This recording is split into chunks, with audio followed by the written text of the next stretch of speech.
정치대담 캠프 대 캠프 시작하겠습니다. 더불어민주당 선대위의 복귀왕 대변인 국민의힘 선대본부의 김경진 상임공보특보단장 함께하도록 하겠습니다. 두 분 어서 오십시오. 안녕하세요. 안녕하십니까. 자, 어제 첫 사자 TV 토론이 있었는데요. 오늘도 여야는 장외 신경전이 계속해서 이어졌습니다. 어제 토론에 대한 각 당의 평가부터 살펴보고 오도록 하겠습니다. 강단 앵커가 정리를 했는데요. 강단 앵커.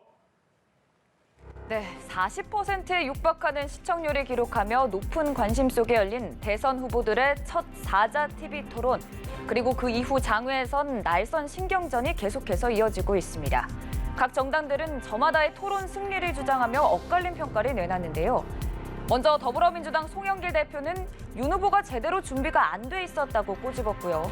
국민의힘 이준석 대표는 이 후보가 대장동에 위축된 자세를 보였던 것 같다고 평가했습니다.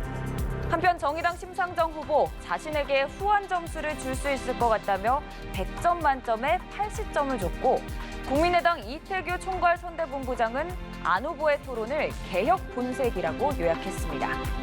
어제 토론 전초전 성격이 강했던 만큼 서로를 향한 결정적인 한방이 없었다는 평가도 나오고 있는데요.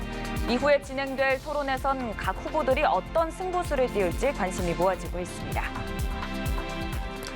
오늘 이제 하루 종일 각 당에서 우리 후보가 잘했다, 상대당 후보보다 잘했다라는 것을 평가를 많이 내주셨기 때문에 오늘 이 시간에 조금 다르게 여쭤볼게요. 8일에 두 번째 다자 토론이 열리는 것 같은데 네. 그때 후보가 어떤 점을 좀 보완할 계획이신지 한번 좀 여쭤볼게요. 일단 이제 대체로 우리 후보께서 잘 하셨던 것 같고요. 예. 근데 보니까 말씀이 여전히 좀 이렇게 긴 장문 스타일이에요. 근데 이재명 후보 같은 경우는 이렇게 단문으로 이렇게 끊어서 말씀하시기 때문에 네. 전달력이 단문으로 끊어서 말씀하시는 게 훨씬 더 낫다라는 생각이 들어서 그런 점으로 단문으로 좀 짧게 말씀하시는 것이었으면 국민들이 훨씬 조금 좀 이렇게 알아듣기 쉽지 않았겠느냐 그 생각이 들었고요. 마지막 순간에 보니까 이 이제 고개 돌리는 습관이 많이 조정이 됐는데 네. 그래도 여전히 조금 남아 계시더라고요. 그래서 그런 점 조금 고쳐야 되지 않을까. 그리고 뭐 이재명 후보가 이제 토론 막바지에 알리 100 뭐 또 EU 텍솔로지 예, 저도 사실은 모르는 내용을 물어봐서 깜짝 놀라긴 했는데 이재명 후보께서 굉장히 디테일한 내용들을 뭘 많이 알고 계시더라고요. 그래서 그런 점은 저희 후보도 조금은 좀 보완하는 게 좋지 않을까 그런 생각도 했습니다. 민주당에서는 어떤 계획이십니까? 우선은 토론이 열렸다는 것 그 자체에 대해서 저희들은 환영을 하고 예. 국민들께서도 아까 높은 시청률이 반영한 것처럼 네. 오래 기다리셨을 것 같아요. 그래서 앞으로도 더 많은 토론이 있었으면 그리고 양자 토론이나 이런 것도 있었으면 하는 기대를 가지면서 동시에 이제 다 잘했죠. 어제는 아마 국민들이 다 칭찬했을 겁니다. 예. 토론 잘한다고 소문난 이재명 후보에 대한 기대치는 굉장히 높았을 것이고 토론을 피한 윤석열 후보 어떻게 할까? 뭐 생각보다 괜찮네. 아마 이런 평가들 하셨을 거예요. 예. 우리 후보가 뭐 고쳐야 될 부분 이렇게 말씀드리면 아까 이제 아리 100과 EU 저 텍소노미 말씀을 하셨는데 이 부분은 이제 이재명 후보 입장에서는 그 윤석열 후보가 탈원전 정책에 대해서 강력하게 비판을 하고 있는데 이것이 그 EU에서 지속 가능한 지구를 위한 경제 정책 중에 하나로 중요하게 다루고 있는 것이고 이것을 채택하지 않았을 경우에 앞으로 우리 산업 대전환 시대에 타격이 있을 수가 있으니까 그에 대해서 좀 더 깊은 토론을 하고 싶었던 모양인데 이것이 이제 장점이자 단점인데요. 조금은 좀 쉬운 용어들을 선택하셔도 좋았을지 않았을까. 그래서 우리 이거 시청하시는 국민들께서도 이게 저런 뜻이었구나라고 이렇게 알아들을 수 있는 그런 그 용어들을 선택을 하셨으면 하는 것하고 그리고 이재명 후보 어투가 좀 공격적이세요. 네. 그렇지 않습니까? 그래서 사실 그 참모들이 그런 것들을 좀 바꿔야 된다. 그리고 표정을 좀 더 부드럽게 해야 된다라고 하는 것이 영향을 미쳤는지 평상시에 당당함, 자신 있음 이런 것들이 조금 안 보였던 것 같습니다. 그래서 2차 토론 때는 본래 자기 모습으로 이렇게 토론하면 입도 더 잘 풀리고 많은 이야기들도 또 이렇게 꺼내 놓을 수 있지 않을까 뭐 이렇게 생각합니다. 어제 사자 토론을 보고 일각에서 나오는 평가가 그런 것도 있는 것 같아요. 그러니까 조금은 분산되더라. 후보들이 많다 보니까. 그래서 양자 토론이 하면은 더 메시지 전달이 잘 되지 않겠느냐라는 이야기들도 나오는 것 같은데 어떻게 좀 될 거라고 전망을 하세요? 가능성이 좀 있겠습니까? 한번 무산이 됐기 때문에. 저는 윤석열 후보만 찬성하시면 네. 충분히 가능하다고 생각해요. 그리고 이것을 뭐 거대 양당 후보만 하는 것이 아니고 법정 토론에 나올 수 있는 어제 나오신 네 분들 예. 뭐 숫자 많지 않으니까 일종의 리그전처럼 한 분씩 한 분씩 하자라고 하면 방송을 안 할 이유도 없고 국민들이 또 얼마나 재밌게 그것을 보시겠어요. 그리고 지금 보면 역대급 뭐 비호감 후보들이다 이렇게 평가도 받고 있고 누가 더 덜 나쁜가를 뽑는 이런 선거가 될까 봐 걱정이다라고 하는데 어제 토론을 보면서 이제 비로소 대선판다운 대선판이 열리는구나라고 좀 국민들께서 걱정을 좀 덜지 않았을까 싶어요. 한 예를 들면 얼마 전에 이제 유튜브를 통해서 방송됐습니다만 김동연 후보와 이재명 후보가 예, 토론을 예. 했잖아요. 예. 아, 정치 토론이 이렇게 격조 있게 진행될 수도 있겠구나라는 단면을 좀 보여줬습니다. 그래서 저는 양자 토론을 윤석열 후보만 결단하면 당장 내일이라도 다 열릴 수 있다. 그래서 지금이라도 국민의힘 쪽에서 결단하셔서 우리 국민들에게 아, 그래 내가 이 사람이 좀 더 나은 후보야라는 마음으로 투표장에 갈 수 있겠어. 라고 할 수 있는 어떤 거리를 제공해 줄 수 있지 않을까라는 좀 기대를 가져봅니다. 양자 토론에 대한 부분은 제가 말씀드릴 때 이제 일각이라고 표현을 드린 게 아무래도 또 안철수 후보도 있고 심상정 후보도 있기 때문에 그 부분을 또 조율하는 과정도 필요할 텐데 다시 한번 국민의힘에서는 좀 어떤 입장이죠? 양자 토론. 일단 지금 8일 날로 사자 토론이 지금 다시 열린다는 것 같고요. 네. 그래서 8일 날 이제 사자 토론을 하고 나서 지난번처럼 아마 박주민 의원 또 우리 성일종 단장 네. 두 분이 협의를 하면 충분히 성사 가능성이 있지 않을까 싶고요. 아마 8일 이후에 아마 이렇게 충분히 한두 번 정도 양자 토론할 기회가 있지 않을까 싶습니다. 근데 양자 토론을 하시더라도요. 어제 이재명 후보님처럼 질문을 하는데 그냥 동문서답해 버리시면 무슨 의미가 있을까 싶기도 하고요. 이렇게 또 중간중간에 네. 서로 견제를 가벼운 하시는 잽을 한번 날려봤습니다. 복귀양 대변인께 또 이것도 한번 여쭤보겠습니다. 예. 어제 토론회 이후에 지금 여야가 장외에서 그 날선 신경전을 좀 오늘도 좀 이어갔는데 무엇보다 민주당에서는 그 윤 후보의 사드 추가 배치에 대해서 도넘은 안보팔이다 이렇게 좀 비판을 하더라고요. 예, 이 부분은 저희들은 굉장히 심각하게 생각하고 있는 예. 것이 과거에 이제 멸콩 논란도 있었었고 예. 그리고 윤 후보의 발언 중에서 한국의 청년들이 중국을 싫어한다. 그리고 중국도 한국을 싫어한다. 이런 말씀도 하셨어요. 이거는 나중에 만약에 국가를 운영하는 대통령이 된다라고 했을 때 중국과의 관계를 어떻게 풀려고 하는지 저는 참 감당이 안 되는 말씀이다라는 생각을 해요. 그리고 우리가 현재 문재인 정부에서는 중국과 관련해서 산불 정책을 채택을 하고 있지 않습니까? 네. 사드 추가 배치 안 한다. 그리고 그 미국의 미사일 망에 포함되지 않는다. 그리고 일본이 포함된 한미일 삼각 그 군사 동맹에 참여하지 않는다. 이거는 다분히 전 세계 질서 속에서 한국이 그 사이에 낀 샌드위치 모양으로 이렇게 좁아질 수가 있기 때문에 선택하기 어렵다라는 거거든요.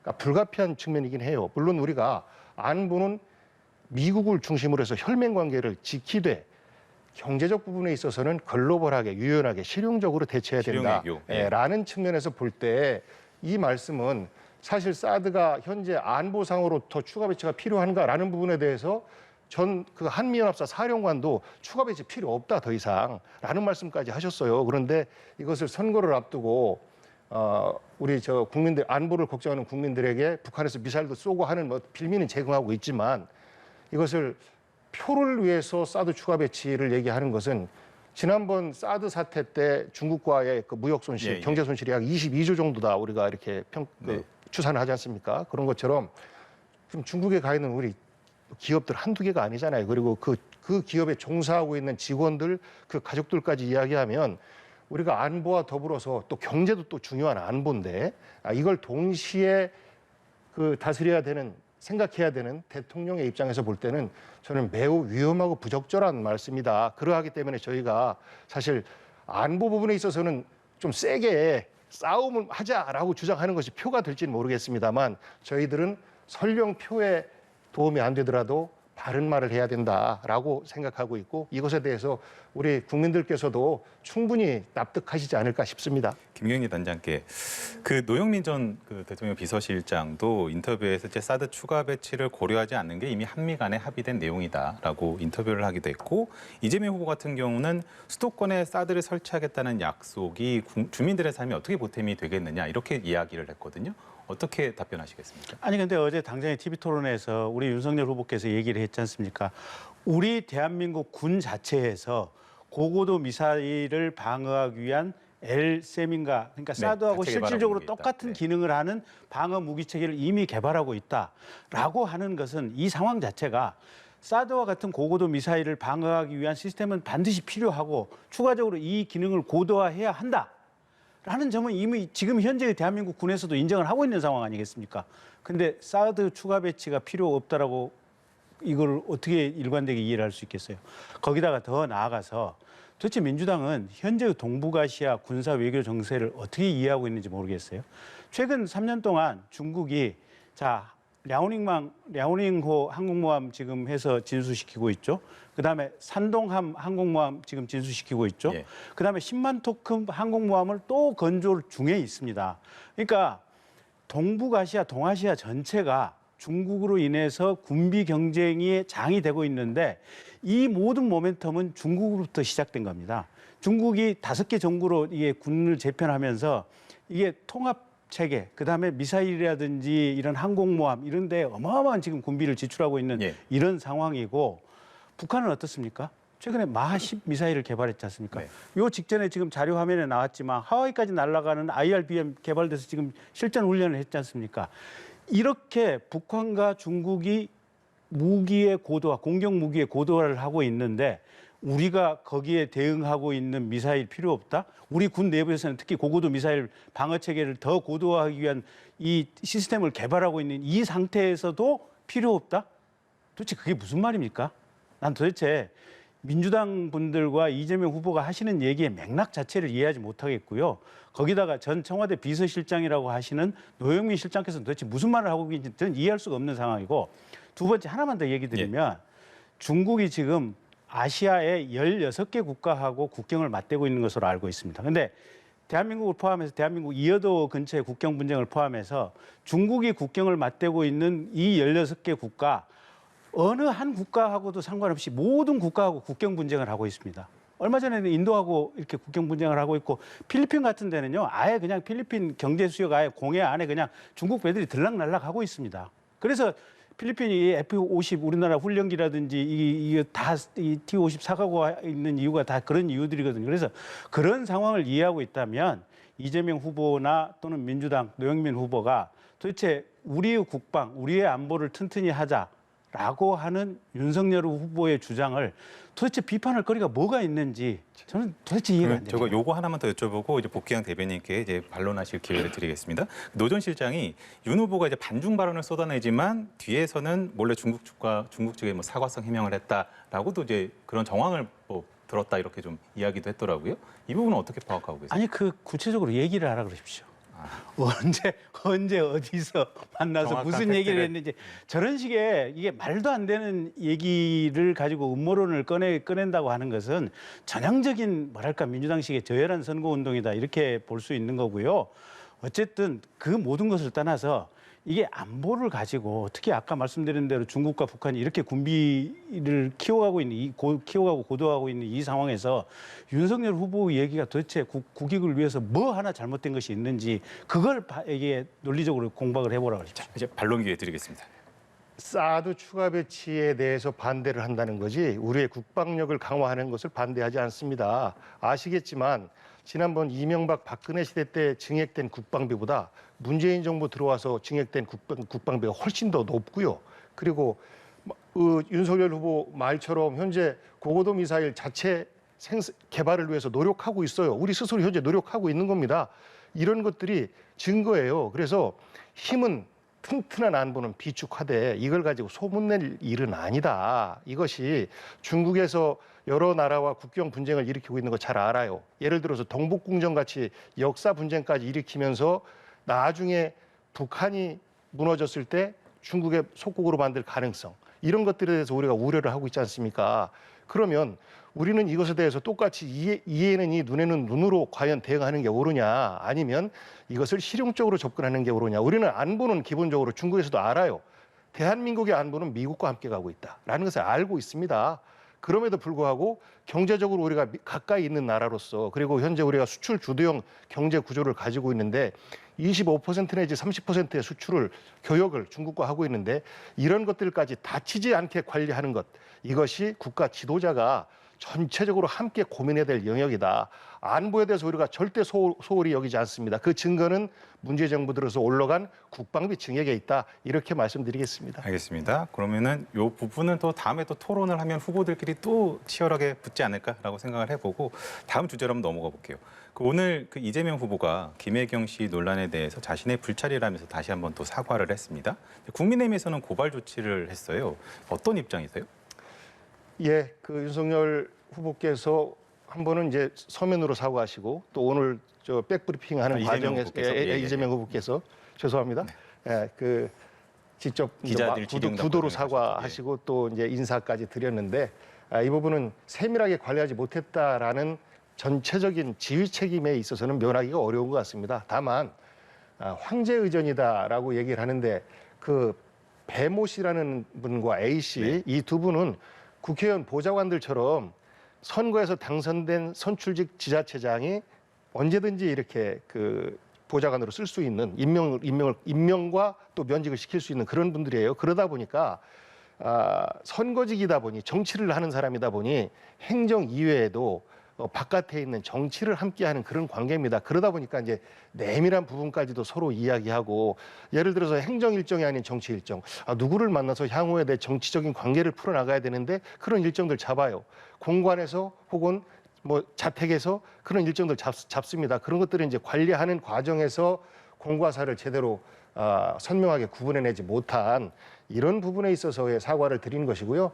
그다음에 법인카드 유용 이 문제에 대해서는 이미 이제 경기도에서 감사를 시작하고 있고 전 국민의 관심이 지금 쏠려 있는 상태에서 소홀하게 못할 겁니다. 그에 따라서 책임이 있다라고 하는 부분에 대해서는 책임을 지겠다라고 말씀하셨으니까 저는 그 부분은 이제 결과에 좀 두고 보면 된다. 그리고 감사도 시원찮을 수 있다라고 말씀하시는데 고발까지 하셨으니까 수사가 불가피하지 않겠습니까? 그래서 그런 이제 33일, 32일 이거 남았는데 그동안에는 우리 국민들에게 네거티브 할 만큼 했어요.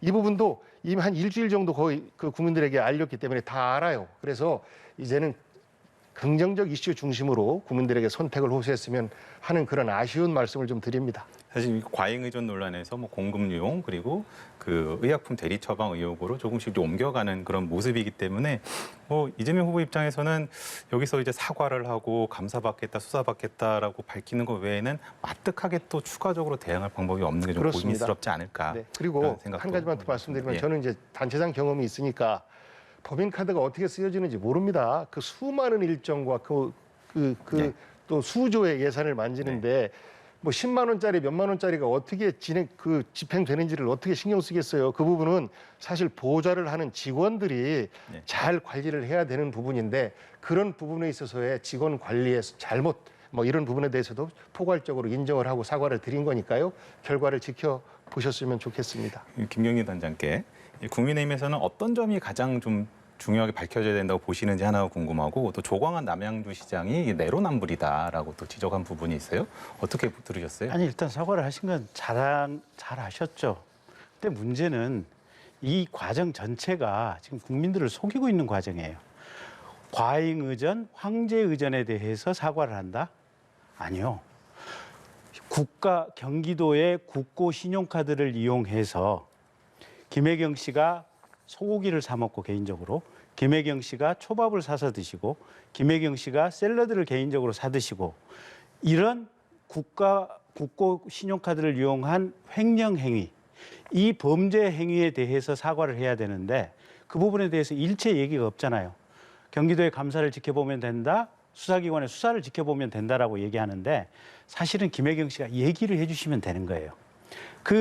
김모 씨라고 하는 분이 텔레그램으로 지금 캡처한 사진들이 계속 나오고 있지 않습니까? 그 사진 아마 김모 씨가 드디어 다 가지고 있을 거예요. 그 사진에는요, 사진을 찍은 시간, 사진을 찍은 위치 이런 것들 다 있어요. 보면 어느 위치에서 어느 시간에 사진 찍었는지 이런 것들이 다 오고 가요.